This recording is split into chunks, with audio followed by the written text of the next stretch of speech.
हमारी माँ कहती थी, बेटा आज नहीं तो कल अपने अच्छे दिन आएंगे, अपनी भगवान सुनेगा।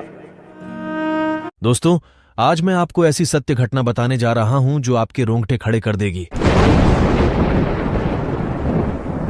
आज के इस आर्टिकल में हम आपको भक्त और भगवान की एक ऐसी कहानी बताने जा रहे हैं जो कि एक निस्वार्थ भाव के एक भक्त जो कि भगवान शंकर की एक यात्रा के दौरान घटित हुई। अक्सर कहा जाता है कि भक्त के वश में भगवान होते हैं, भक्त के चारों तरफ हवा की तरह भगवान भी होते हैं। एक नगर में भगवान शिव का मंदिर था। उसी नगर में भगवान शिव का बहुत बड़ा भक्त रहता था। दिन रात भगवान की पूजा अर्चना करता था। दिन भर उसके मुंह पर एक ही नाम रहता था, वो भी भगवान शिव जी का। सुबह उठने से लेकर रात को सोने तक केवल AUM नमः शिवाय का ही जप करता था। सुबह उठकर सबसे पहले शुद्ध जल लेकर भगवान शिव को स्नान कराता, उनकी पूजा पाठ करता, फिर अपना काम शुरू करता था। हर सोमवार को शिव जी का व्रत करता था। वह आदमी अपनी हर कठिनाइयों में भगवान शिव जी को याद करता था और अपनी सारी परेशानी भगवान पर छोड़ देता था, और भगवान शिव जी भी उसकी किसी न किसी रूप में हमेशा मदद करने आ ही जाते थे। भगवान शिव जी भी उसकी निस्वार्थ भक्ति से प्रसन्न थे। एक दिन उस भक्त के मन में शिव जी के बड़े धाम जाकर भगवान शिव जी के दर्शन करने की आशा जागी, तो उसने निर्णय किया कि वह भगवान भोलेनाथ के दर्शन करने पैदल ही जाएगा।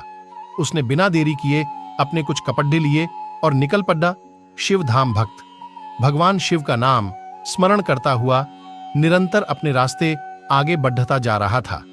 चलते चलते थक जाता तो किसी पेड़डाच की छांव में थोड़ी देर विश्राम कर लेता और फिर चलने लगता। उसे भूख और प्यास लगती तो रास्ते में कुछ फल खा लेता और नदी या तालाब मिलने पर पानी पी लेता था। वह निरंतर भगवान के दर्शन की जिज्ञासा में आगे बढ़ता जा रहा था, लेकिन वह भटकता हुआ एक ऐसी जगह पर पहुंच गया जहां बहुत ही अकाल पद्धा हुआ था तथा दूर दूर तक कोई इंसान या जानवर भी नजर नहीं आ रहा था। उसे वहां का माहौल देखकर बड़ा अजीब लगा। उसे उस जगह पर बहुत कठिनाइयां मिली, लेकिन उसका मन विचलित नहीं हुआ, क्योंकि उसके मन में भगवान के दर्शन की लालसा थी। चलते चलते उसे बहुत जोर की भूख लगने लगी, लेकिन कहीं दूर तक कोई खाने को नहीं मिला। वह उदास होकर पेड़ की छांव में सो गया। तभी एक आदमी अपने साथ एक पोटली में कुछ फल लेकर आया और उसकी उदासी देखकर बोला, क्या हुआ भाई, इतने उदास क्यों हो? भक्त बोला, जोरों की भूख लगी है, लेकिन दूर तक कुछ नहीं मिला खाने को। तभी उस आदमी ने वह पोटली भक्त को दी और वहां से चल पढ़ा। भक्त ने पोटली के सारे फल खा लिए और फिर चल पढ़ा, लेकिन यह भी नहीं सोचा कि इतने सुनसान जगह पर कोई आदमी नहीं दिखाई दे रहा था। तो अचानक ये फल वाला कहां से आ गया और अपने रास्ते चल ही रहा था कि उसे फिर जोर की प्यास लगी। उसने दूर दूर तक पानी तलाशा, लेकिन कहीं पानी नहीं मिला। अकाल जो पड्डेदा हुआ था, कहीं सालों से उस जगह बारिश नहीं हुई थी। वह पानी से तड्ड ढपता हुआ निराश होकर बैठ गया। तभी वही फल वाला आदमी अपने हाथ में पानी का कमंडल लेकर वहां आया और उसे पानी पिलाया।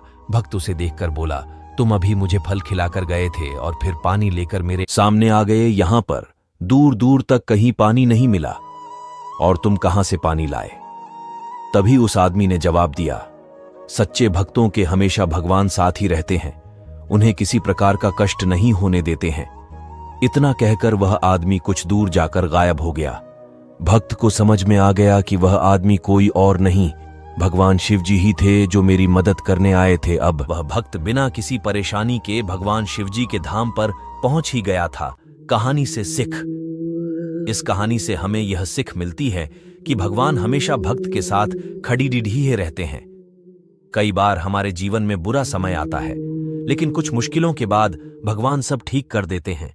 भगवान परीक्षा भी उसी की लेते हैं जो ज्यादा सहनशील होता है। तभी तो कहते हैं कि भगवान जिसे प्यार करते हैं उसे मुश्किलों से रग DDDH कर साफ करते हैं।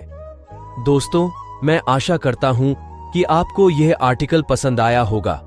डेली इसी तरह के आर्टिकल पर DDDHने के लिए आप हमें फॉलो कर सकते हैं। इसे अपने दोस्तों के साथ शेयर करना ना भूलें और कमेंट बॉक्स में जरूर बताएं कि आपको आर्टिकल कैसा लगा।